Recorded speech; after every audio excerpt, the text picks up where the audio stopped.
Do you believe a single shot can change history? At Obsidian Gorge, silence ruled the valley. A convoy's fate, life or death, rested on the shoulders of one soldier, Staff Sergeant Camila Reyes.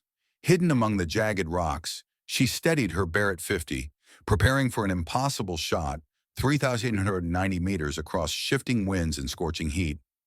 For 5 endless seconds, her bullet would defy gravity, mirage, and time itself.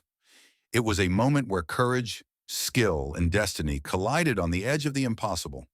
One trigger pull, and history would be rewritten. What happened next stunned even SEAL Commander Adrian Wolf, and it's a story you'll never forget. The sun had barely crept above the jagged ridgelines when Commander Adrian Wolf made his way through the forward operating base. At 38, Wolf was the youngest SEAL commander in his unit's history. He carried himself with the kind of calm authority that comes not from medals or rank alone, but from years of leading men through chaos and returning with more of them alive than anyone expected. His peers admired his tactical brilliance. His subordinates respected his ability to spot hidden potential in soldiers others overlooked. Wolf had built a reputation for seeing through the noise, the chatter of inflated egos, the bravado of untested rookies, the myth-making that inevitably followed combat deployments. He looked past it all, searching for something rarer. Quiet competence, the soldier who did the job without needing the spotlight. That morning, during his habitual inspection of the weapons maintenance area, he found exactly that. At a long wooden bench sat Staff Sergeant Camila Reyes. She was small in stature, barely 5'4", her dark hair bound tightly in a regulation knot. She was not the image of a Hollywood sniper. No towering frame, no swaggering presence. Instead, her movements were deliberate, precise, almost meditative. Before her, a Barrett 50 caliber rifle lay disassembled into neat surgical components. Her hands moved across each piece with the assurance of someone who had done this not hundreds, but thousands of times. Wolf paused, watching silently. There was an economy to her work, a rhythm that spoke of discipline honed under conditions no classroom could replicate. Each part clicked into place as though the weapon itself had chosen her hands. For several moments, Wolf simply observed, recognizing something many commanders never took the time to notice: skill revealed in the quietest moments. Camila glanced up briefly, acknowledging him with a nod, then returned to her work. No unnecessary words, no performance, just focus. It was in that fleeting exchange, her steady green eyes meeting his without hesitation, that Wolf felt the first spark of recognition. This was not ordinary discipline. This was experience carried with humility. Yet as impressive as she appeared in that moment, Wolf also knew the harsh truth. Soldiers like Reyes were often dismissed. The military, like any large institution, carried its biases. Physical presence, loud voices, and self-promotion too often drowned out quiet excellence. Smaller soldiers, particularly women, were frequently underestimated. Commanders trusted the tallest, the loudest, the most visibly aggressive. But battlefields rarely rewarded volume. They rewarded precision. This is where Wolf's instincts set him apart. He had seen firsthand how armies sometimes overlooked their sharpest blades. In Iraq, he once led a patrol where a young radio operator, not even officially part of the combat element, spotted the glint of a buried IED that a dozen hardened fighters missed. In Afghanistan, he watched a logistics officer calculate supply drops with such uncanny accuracy that an entire Valley campaign hinged on her quiet competence. Again and again, it was the underestimated who made the difference. Camila Reyes fit this pattern. Her uniform was worn in the way of soldiers who spent more time in the dirt than in offices. Her hands carried the faint scars of field use, not training simulators. She did not advertise her abilities, but Wolf knew better than to mistake silence for weakness. It's a paradox as old as war itself. The warriors most capable of extraordinary feats are often those least inclined to announce themselves. In military psychology, this tendency is sometimes called the quiet professional archetype. These soldiers appear invisible until crisis strikes. They endure skepticism, sometimes ridicule, because they don't conform to the stereotype of the warrior image. Yet when the moment arrives, they move with a level of skill that redefines what's possible. Wolf saw it that morning in Reyes's posture, in the way she cradled the receiver of the Barrett as though the rifle was less a tool than a partner. He had no confirmation yet, no battlefield record to point to, but his instincts were rarely wrong. Somewhere in her past was a story not written in sanitized personnel files. Somewhere behind those steady eyes was experience the world had chosen to ignore, or to bury. For Wolf, this was not just curiosity, it was survival. In the valleys ahead, where ambushes came from unseen ridgelines and enemies moved like shadows across broken stone, lives would depend on the unseen sniper, the soldier underestimated by many but recognized, in that quiet dawn, by the one commander who knew how to look. The first crackle of panic came over the radio just after midday. Static hissed through the operations center, followed by the strained voice of a convoy commander. "Phantom Base, this is Alpha Convoy. We're taking heavy fire. Multiple positions along the ridgeline, northeast sector, range 800 to 1200 meters. Request immediate support." The room felt tense. Everyone knew the terrain. The valley was a choke point, a natural kill zone. With steep walls funneling movement into a single dirt road, any ambush there would be devastating. Armored vehicles could become coffins in minutes if the enemy controlled the high ground. Commander Adrian Wolf leaned over the map table, his jaw tightening. Apache helicopters had been tasked elsewhere and would need at least 15 minutes to redirect. The convoy didn't have that long. Already the sounds of gunfire and ricocheting rounds bled through the radio, a grim reminder of lives measured in seconds. Before Wolf could issue an order, a calm voice cut through the tension. "I can take the shot, sir." All eyes turned toward the source. Staff Sergeant Camila Reyes crouched near her Barrett 50, her face steady as stone. She didn't raise her voice, didn't plead, she simply offered a solution. The operations officer, Major Peterson, frowned.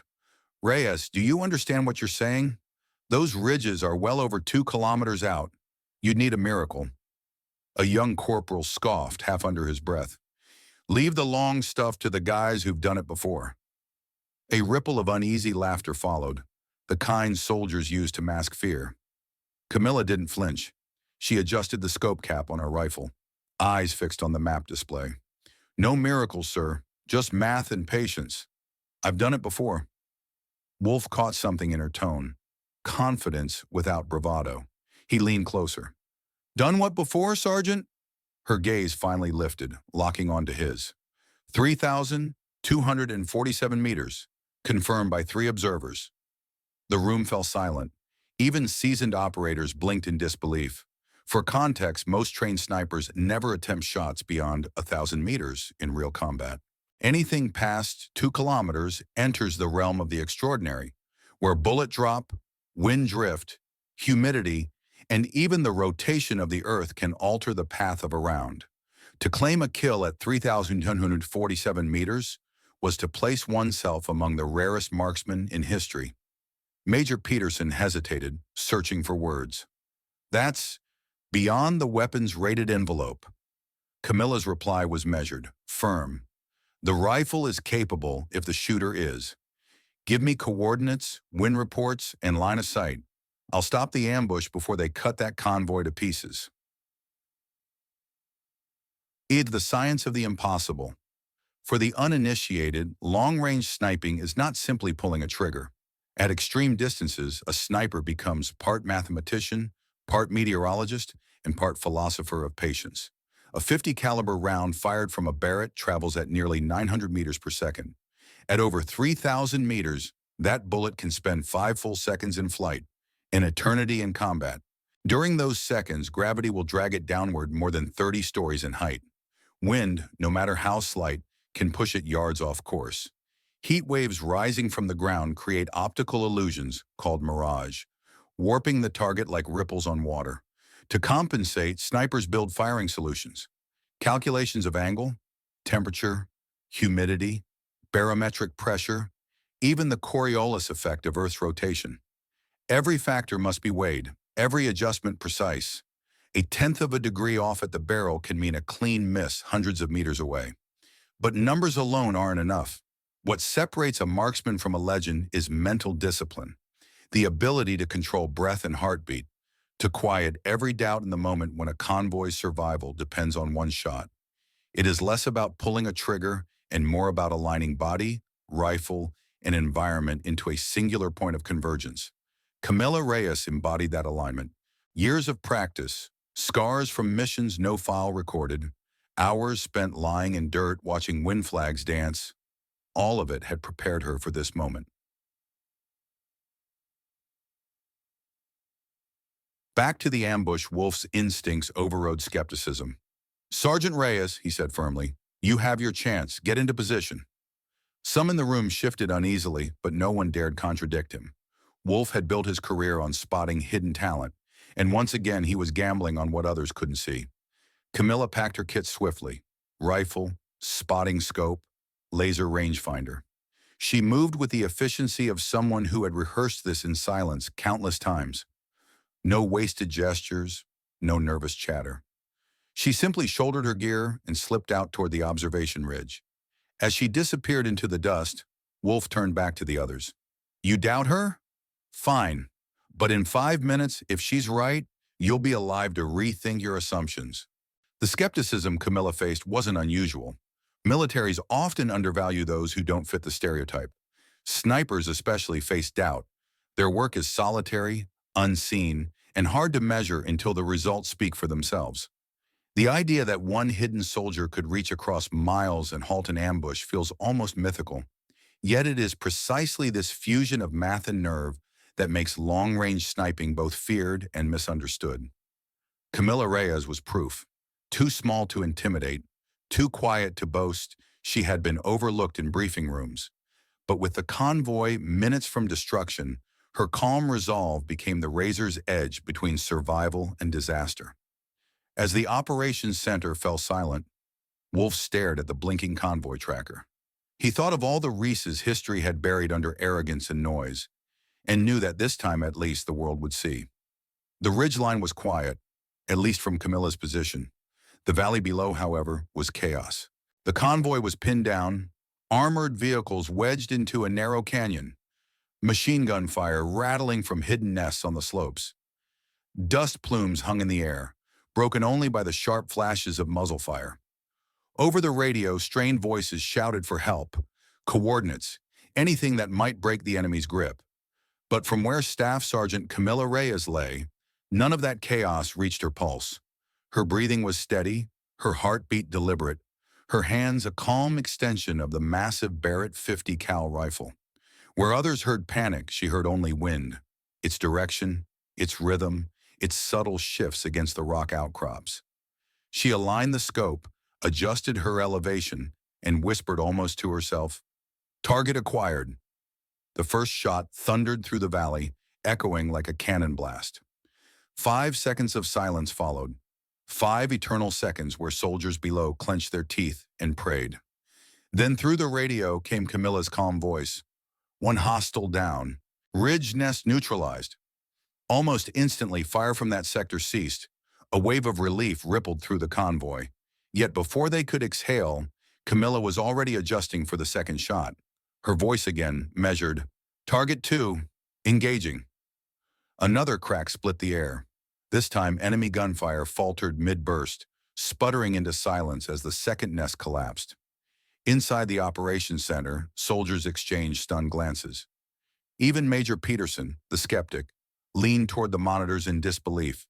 "No way, those are beyond 2 clicks." Commander Adrian Wolf said nothing. His eyes tracked the icons on the tactical display, his ears tuned only to Camilla's voice. She wasn't rushing. She wasn't boasting. She was dismantling an ambush with the patience of someone watering a garden. Down below, the convoy commander's voice shook as he reported, "Phantom base, enemy fire reduced by half. Whoever's up there, keep doing what you're doing." Camilla did not respond. She didn't need to. Her world had shrunk to a tunnel through her scope. Every detail magnified: the shimmer of heat above a boulder, the brief flash of a barrel, the faint shift of a figure repositioning. To others, the valley was a blur of dust and noise. To her, it was a chessboard, each enemy move predictable. Her third shot cracked, then a fourth. With each thunderous report, silence spread wider across the ridge. The convoy, once trapped, now had room to breathe. Engines revved, vehicles repositioned, wounded pulled into cover. Soldiers pointed toward the cliffs, murmuring in awe, not even sure who was saving them, but certain that death now belonged to the other side. In the command tent, Wolf crossed his arms, studying Camila's performance. He had seen many skilled shooters, but none like this. She wasn't just hitting targets. She was reading the battlefield in real time, predicting fallback positions, anticipating angles before they materialized. Who trained her? Wolf muttered under his breath. Peterson glanced over. Her file says standard sniper school. Nothing unusual. Files don't teach this, Wolf replied. He thought back to the sanitized personnel records he'd seen, the vague entries, the missing deployments. It fit a pattern he knew too well. Soldiers reassigned from classified units, their histories scrubbed for security. The more he watched Camila, the more certain he became. This was no ordinary marksman. She carried experience most commanders would never be cleared to know. This is a truth in every war. The greatest warriors are often the quietest. They don't broadcast their achievements. They don't need to. Their proof is in the lives they save and the missions they complete unseen. The military has a phrase for them. Silent professionals. They are the ones who walk into chaos with steady eyes, who return with stories they'll never tell. Their humility makes them invisible until crisis forces their hand. Camila Reyes embodied that archetype. To the untrained eye, she was just another soldier, unremarkable, perhaps even fragile. But in this valley, when the convoy's survival hung by a thread, she revealed the edge honed by years of unseen service. What sets silent professionals apart isn't only technical mastery, it's composure, the ability to remain centered when the world screams around them. Camila's voice over the radio sounded almost detached, as if she were conducting a drill. In reality, she was performing at the razor's limit of human capability, threading bullets across miles of hostile terrain while men bled below her. Her fifth shot tore through the final machine gun nest. A sudden, eerie quiet fell across the canyon. Enemy fighters scrambled, disoriented by a threat they couldn't locate. Convoy gunners opened fire with renewed confidence, pushing back those still attempting to press the ambush. "Convoy clear!" came the jubilant cry over comms.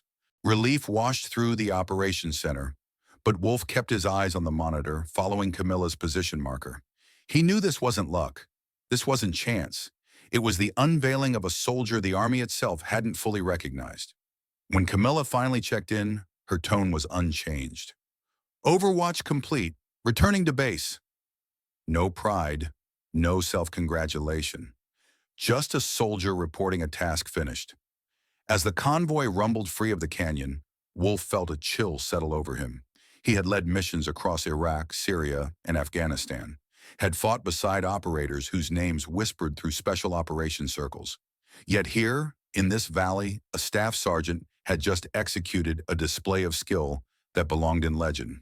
He thought back to that morning, watching her clean the Barrett with almost meditative care. Now it made sense. She wasn't polishing steel. She was sharpening the edge of history. Wolf knew what others didn't yet suspect. Camila Reyes had a past hidden behind redacted files and classified assignments. And though she might never reveal it willingly, her actions had spoken louder than any record. In the silence after the firefight, he whispered to himself, "Silent professionals, the best never need to say a word." The convoy had made it through. Engines still smoked, soldiers were still shaken, but they were alive because of one woman on a ridge. That evening, Commander Adrian Wolf found himself unable to let go of the unease. Skill like Camila's didn't come from ordinary training. It wasn't just discipline or natural talent. It was experience, sharpened in places most soldiers never went. When the base quieted, Wolf walked into the command office. Colonel Martinez sat behind a desk littered with maps, after-action reports, and casualty logs. But what caught Wolf's eye was the thin folder resting in front of her. Staff Sergeant Camila Reyes, personnel file. He asked for permission to review it. The colonel hesitated, then slid the folder across. Wolf opened it, expecting pages of deployments, commendations, sniper school certificates. Instead, the file was nearly bare. A few standard training records, a notation of sniper qualification, and a sanitized list of routine assignments. Afghanistan, Iraq, nothing unusual. Too clean. Colonel, Wolf said slowly, this doesn't add up. Soldiers don't walk into a canyon and thread bullets at 3 kilometers without history to back it. Where's the rest? Martinez leaned back in her chair. For a moment, she studied him as if weighing how much to reveal. Finally, she sighed. Some records aren't meant to be read, Commander. You know that as well as I do. Task Force? Wolf pressed. Her silence was confirmation. After a long pause, Martinez said quietly, Reyes was attached to Task Force Spectre. Officially, that unit doesn't exist, which is why her file doesn't either. In special operations, secrecy is currency. Operators assigned to highly classified units often return to the regular army stripped of their true histories. Missions vanish from their records. Medals disappear. Years of service are compressed into bland notations. Deployed overseas, attached to coalition forces, it is not deception so much as protection, protection for the soldier, the unit, and the methods they employed. The reasoning is simple. If captured or compromised, details of a soldier's past could expose operations, reveal tactics, or endanger comrades still in the field. Better to erase than to risk. And so files are scrubbed, identities blurred, service rewritten into the dull ink of bureaucracy. But the cost is heavy. Men and women who carried out impossible missions return to anonymity.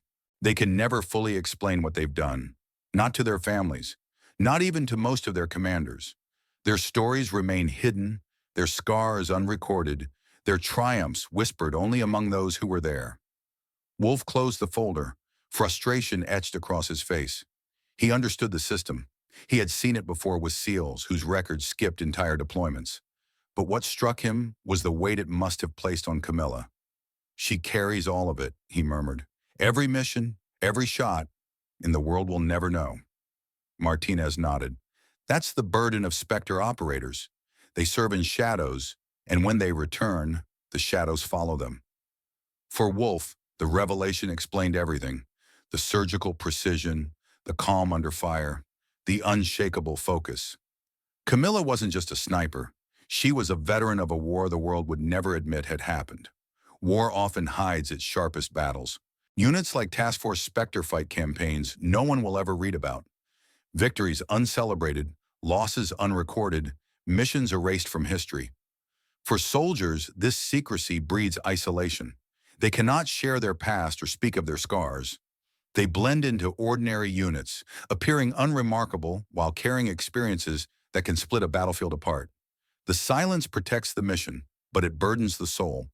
Ghosts of comrades, enemies, and choices made under classified orders. Camila Reyes carried that silence with grace. She never sought recognition, never revealed her past.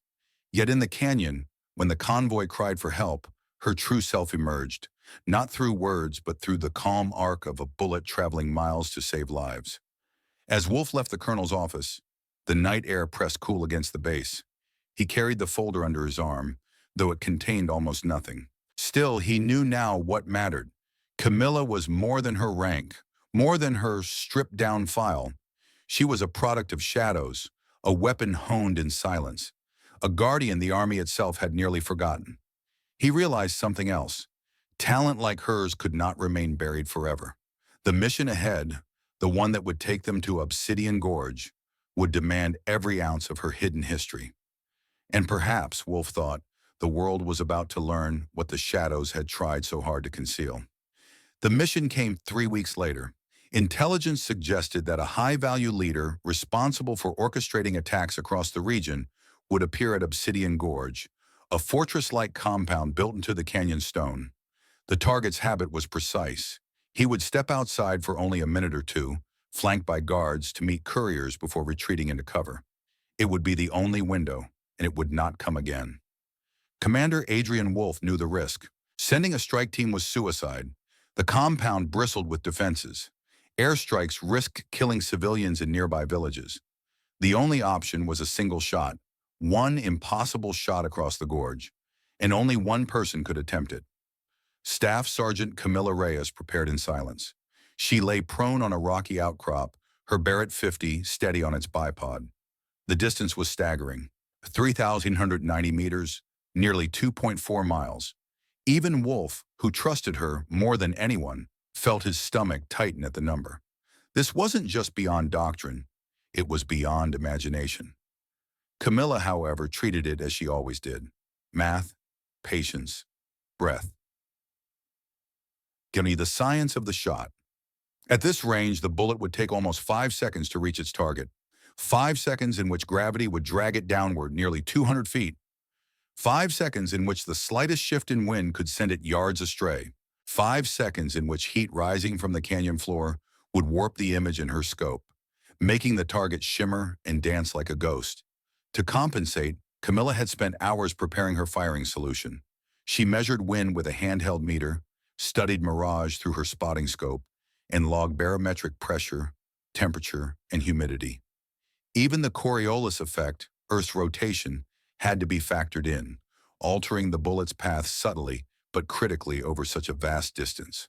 She dialed her elevation turret until the reticle floated in a place that seemed absurd.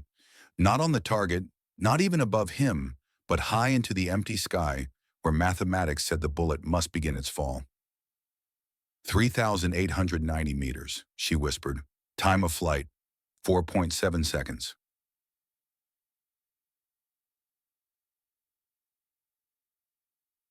Calm in the fire. Wolf crouched beside her, binoculars pressed to his eyes. He could feel the tension in the team around them. Men hardened by combat, now holding their breath for a woman many had once doubted. Camila's voice was calm, even serene. Wind 6 to 8, shifting northwest, mirage stable, conditions workable. She exhaled slowly, her finger brushing the trigger. Down in the gorge, the target emerged, stepping into the sunlight exactly as predicted. Guards clustered close, unaware that death was already watching them from miles away. Target acquired, she said. The Barrett roared. Dust lifted around her position, the rifle's recoil slamming into her shoulder. And then silence. The longest silence of their lives. 1 second, 2, 3. The world seemed to hold its breath. 4, 5. Through the drone feed, Wolf saw the target collapse. The compound erupted into chaos, guards scattering, radios screaming. But the man who had orchestrated so many deaths lay still on the stone. Target down! Camila's voice remained steady, as if she'd simply checked another box on a routine patrol. No cheer rose from the team. Instead, a hush fell. They all understood what had just happened. Sniper shots at 2 kilometers were remarkable. 3 was almost mythical. But 3,190 meters? That was a shot destined for history, a feat to be studied, doubted, and whispered about in training halls for decades. Yet Camila Reyes did not smile. She simply began breaking down her rifle, sliding each piece into its case with the same quiet care Wolf had seen weeks earlier. For her, it wasn't glory. It was duty. One life taken to save countless others. One impossible calculation to preserve a convoy, a village, a fragile thread of stability in a brutal war. Wolf looked at her then and realized the truth. She had carried her silence not as a burden, but as armor. She had lived in the shadows of Task Force Spectre, unseen and unrecognized, because recognition had never been the point. The point was moments like this, where history long-range sniping is where science meets soul. Ballistics and wind equations collide with fragile human life, and for seconds the bullet travels in a realm beyond control. That's why such shots echo beyond the battlefield. They show how the quietest soldiers carry the heaviest burdens. Camila's record-breaking shot was not just about distance. It was courage, discipline, and the choice to vanish so others could live. In that canyon, her bullet became history, destiny, and sacrifice in a single trigger pull. And when it landed, the world changed. The valley had fallen silent. Dust still clung to the air where the Barrett's muzzle blast had torn the moment open, but the echoes were gone, replaced by the heavy quiet of something irreversible. The target lay motionless in Obsidian Gorge. His reign of terror ended not by a missile or battalion, but by a single bullet delivered from almost 4 kilometers away. Commander Adrian Wolf lowered his binoculars, hardly able to breathe. He had seen daring raids, impossible extractions, and airstrikes that rewrote maps. But nothing like this. The math alone was staggering. A shot of 3,990 meters shouldn't have been possible. Yet here before his eyes, a staff sergeant had bent science, discipline, and willpower into a single line of destiny. History was just made, he whispered. But the woman who had made it did not act like history's author. Camila Reyes was already dismantling her rifle, hands moving with the same meditative calm she had shown on the morning he first noticed her. No smile, no celebration. She brushed the dust from the receiver, closed the case, and only then allowed herself a slow breath. Wolf studied her, 1,000 questions pressing at the edge of his lips. Who had trained her? What missions had Spectre sent her on? How many times had she carried history's weight in silence? But Camilla gave him nothing, only a simple nod that said the mission was complete. Later, when the team regrouped, Wolf pulled her aside. "You know what this means," he said quietly. "That shot will go down as the longest confirmed kill in modern history. There will be journalists, generals, maybe even politicians wanting to shake your hand." Camilla shook her head. "Sir, I don't want my name in headlines. That kind of attention doesn't help the mission. It doesn't help the next convoy or the next soldier who needs someone watching from the ridge." "Then what do you want?" Wolf asked. She looked out at the mountains, their jagged silhouettes fading into dusk. "To train others, to make sure the next generation doesn't have to learn the hard way. Records fade, skills passed on. That's what lasts." It was not false modesty. Wolf saw it in her eyes. She had no hunger for medals or recognition. For Camilla, the victory wasn't in the distance marked or the name etched into history. It was in the lives saved, the convoy that drove home, the families who would never know how close they had come to grief. True heroes rarely seek the spotlight. They choose to protect, to teach, and to pass on their strength quietly. Camila Reyes was such a hero. Her humility revealed a deeper truth. Greatness lives in legacy, not medals. By training others, her discipline and calm would echo through countless unnamed marksmen. Wolf realized her silence was not emptiness, but strength, carried forward by those she prepared for battles yet to come. As night settled over Obsidian Gorge, Camila Reyes packed her gear one last time and walked back to camp, her figure small against the endless canyon. To most, she would remain invisible, just another soldier among thousands. But Wolf knew better. She was proof that the greatest warriors are those who do not seek titles or fame. They seek only to leave behind a sharpened edge for those who follow. And that was her legacy. As the dust settled in Obsidian Gorge, Camila Reyes reminded us of something timeless. The greatest heroes are often the quietest. They don't chase medals or fame. Instead, they choose to protect, to teach, and to leave behind a legacy that others can carry forward. That lesson feels just as relevant in today's America. Think about the people in our own lives who embody that same spirit. It may be a veteran who never speaks of what they endured, a teacher who guided us without asking for thanks, or a neighbor who quietly looks out for the community. Their strength isn't measured in recognition. It's measured in the lives they touch. And here's a question for you. Who are the silent professionals in your world? Who has shaped your life with steady courage, even if most people never noticed? I'd love for you to share those stories in the comments below. Your words might inspire someone else watching tonight. Thank you so much for spending your time with this story. If it moved you, please like this video, subscribe to the channel, and share it with someone who values quiet courage. In the end, Camila's story challenges us all. History isn't only written on battlefields, it's written in kitchens, classrooms, churches, and neighborhoods, wherever people choose service over self. And maybe, just maybe, your story, or the story of someone you love, belongs in that history too.